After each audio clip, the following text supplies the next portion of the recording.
Kidney cancer था वो metastatic cancer में हो सके और उसकी डेथ हो गई। जैसा कि आप थंबनेल देखकर समझ ही गए होंगे कि आज की वीडियो में हम बात करेंगे कि जो कैंसर सर्वाइवर्स हैं तो वो निगेटिव न्यूज़ जब सुनते हैं कि किसी को कैंसर रिकरेंस हो गया तो उनके मन में एक डर बैठ जाता है कि कहीं हमको भी ना हो जाए।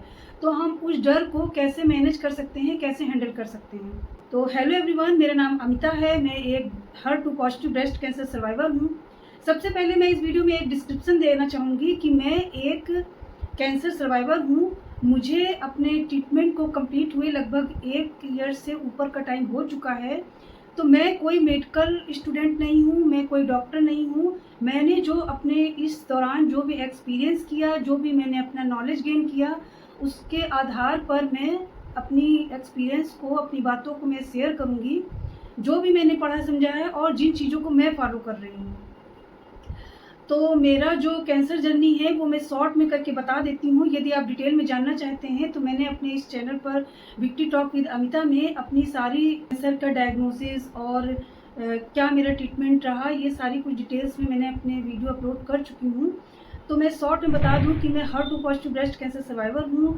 फरवरी 2024 में मुझे कैंसर डायग्नोज हुआ था और लगभग 1.5 सालों तक मेरा ट्रीटमेंट चला, जिसमें पहले मुझे 8 कीमोज दी गई, उसके बाद मुझे सर्जरी की गई जिसमें मेरी लैम्पेक्टमी हुई और उसके बाद मेरी कुछ कीमोज भी हुए जिसमें मुझे साइड इफ़ेक्ट्स हुए, तो मेरी कीमोज को रोकना पड़ा और मेरी टारगेटेड थेरेपी जुलाई 2025 तक चली और मुझे 20 रेडिएशन दिए गए थे।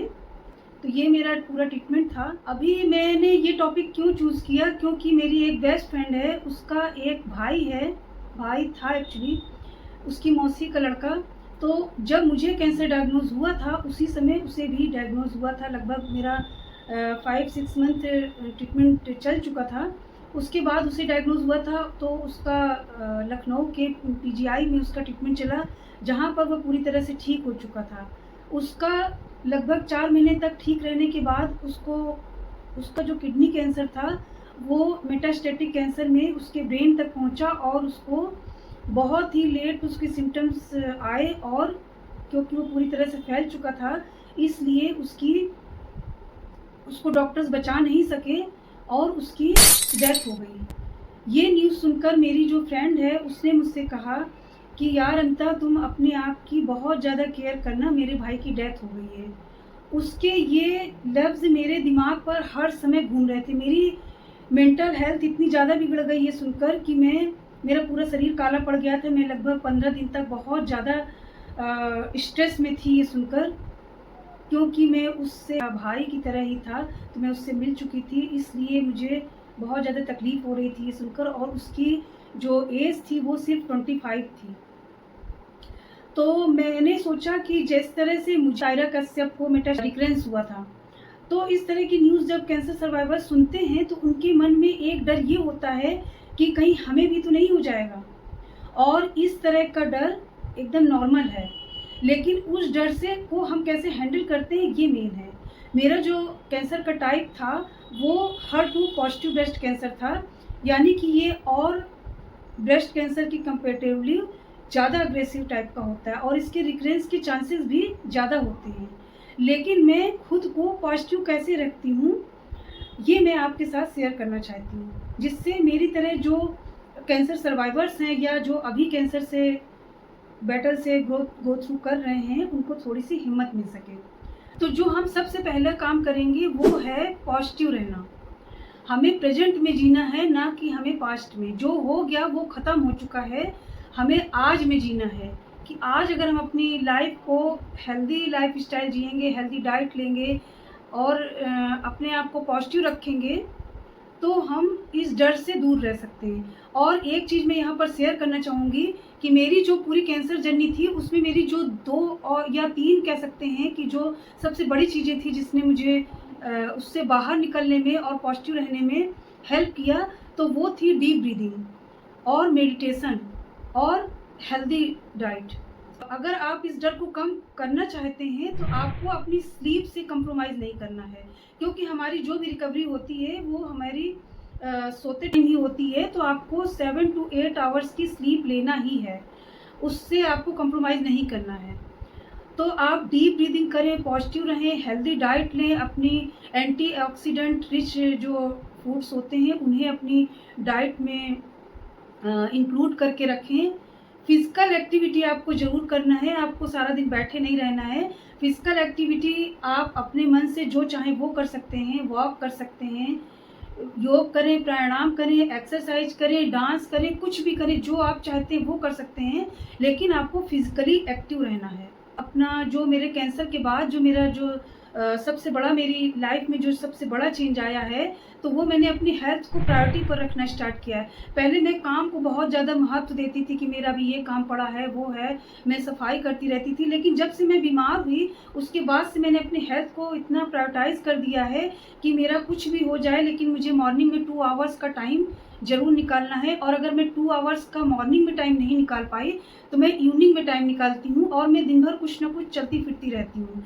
अपनी डाइट का बहुत ज़्यादा ख़्याल रखती हूँ। मैं बाहर का मैंने लगभग चीज़ें मैंने बंद कर दिया है। प्रोसेस्ड फूड आपको नहीं लेना है, पैकेट फूड आपको बंद कर देना है, शुगर को आप जितना कम कर सकें उतना ज़्यादा अच्छा है। तो अगर आप हेल्दी लाइफ़स्टाइल को ठीक तरह से मैनेज करके चलते हैं, तो आप अपने आप को पूरी तरह से फिट रख सकते हैं और आपके अपने डर को कम कर सकते हैं। सबसे ज़रूरी बात है वो जो आपके ऑन्कोलॉजिस्ट ने आपको प्रिस्क्रिप्शन मेडिसिन दिए हैं, फॉलो अप बोले हैं और जो भी उन्होंने चेकअप बताएं वो आपको रेगुलरली टाइम टू टाइम कराते रहना है। मेरा अभी फॉलो अप चल रहा है, मैं एवरी 3 मंथ में हॉस्पिटल जाती हूँ। मेरा एलएफटी किया जाता है, वो मैं अपने ब्लड चेकअप कराती हूँ और साल में एक बार मेरी मेमोग्राफी होती है और साल में मैं खुद से अपना होल बॉडी चेकअप ज़रूर कराती हूँ, जिससे मुझे पता चल सके कि मेरी बॉडी में अंदर क्या चल रहा है। तो ये सारी चीज़ें आपको अपनी रूटीन में फॉलो करते रहना है, क्योंकि जो पहले की लाइफ थी उस तरह से हम अब लापरवाही नहीं कर सकते। हमें अपनी हेल्थ को बहुत ज़्यादा सीरियसली लेना है, क्योंकि जब हम हेल्दी रहेंगे तभी हम अपनी रिस्पॉन्सिबिलिटीज़ को पूरी तरह से निभा सकते हैं।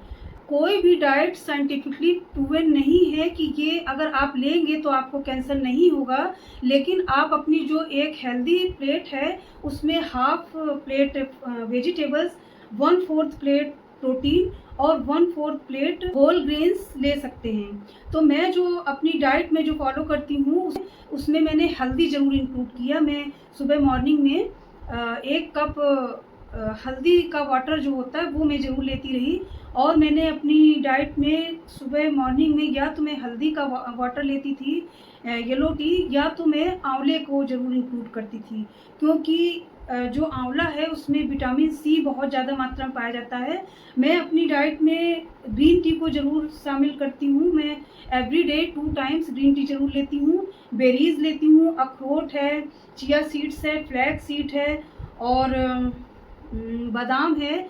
ये सारी चीज़ों को मैं अपनी डाइट में इंक्लूड रखती हूँ और शुगर मैंने लगभग बंद कर दी है। हालांकि जब मेरा बहुत ज़्यादा मन होता है तो मैं कभी कभी टी ज़रूर ले लेती हूँ, लेकिन लगभग मैंने मीठी चीज़ें और जो डीप फ्राइज़ वाली चीज़ें होती हैं वो मैंने हटा दी हैं और बाहर की डाइट में बिल्कुल मैंने लगभग बंद सी कर दी। लगभग 1 मंथ में एक टाइम कभी मेरा अगर मन हुआ तो मैं बाहर की चीज़ें ले लेती हूँ, अदरवाइज़ मैं टोटली उनको अपनी लाइफ स्टाइल से पूरी तरह से हटा चुकी हूँ। जब मेरा खाना बनाने का मन नहीं होता है तो मैं चाहे खिचड़ी खा लूँ, लेकिन मैं बाहर की चीज़ों को अवॉइड करती हूँ। खास करके आपको बरसात के मौसम में बाहर की चीज़ें बिल्कुल भी नहीं लेनी चाहिए और डीप फ्राइड वाली चीज़ें जितनी भी आप कम कर सकते हैं उतनी आपको ज़रूर कम करनी चाहिए।